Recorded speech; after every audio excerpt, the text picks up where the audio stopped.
आप देख रहे हैं सिटी इंडिया न्यूज चैनल, हक की आवाज। अस्सलाम वालेकुम, मैं Zafar Khan city India news में आप सभी का इस्तकबाल करता हूँ।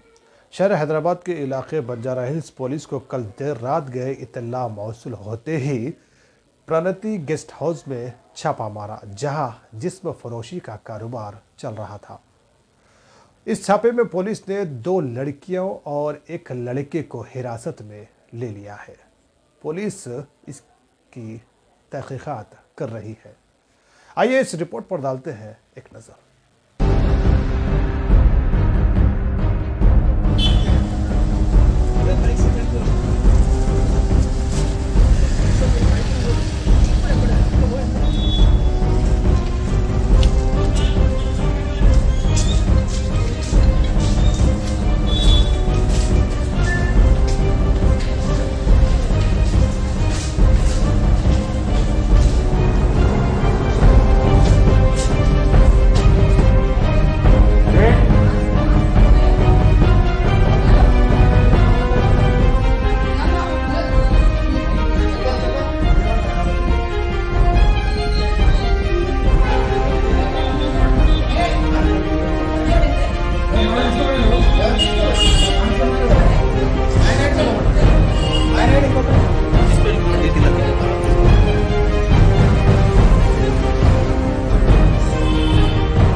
नाज़रीन, पहले ही लोग परेशान हैं वबा से और हालात से, और दूसरी जानिब ऐसे वाक़यात बड़ी शर्मनाक बात है।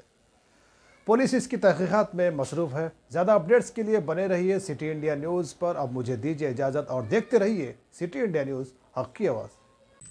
दोस्तों, अगर आपको हमारी न्यूज़ और इंटरटेनमेंट तमाम प्रोग्राम पसंद आते हैं तो फिर लाइक करें, शेयर करें और सब्सक्राइब करें, और हाँ, बेल आइकॉन दबाना ना भूलें ताकि आप हमारी हर न्यूज़ और हर इंटरटेनमेंट प्रोग्राम से अपडेट रहें। देखते रहिए सिटी इंडिया न्यूज़, हक की आवाज़।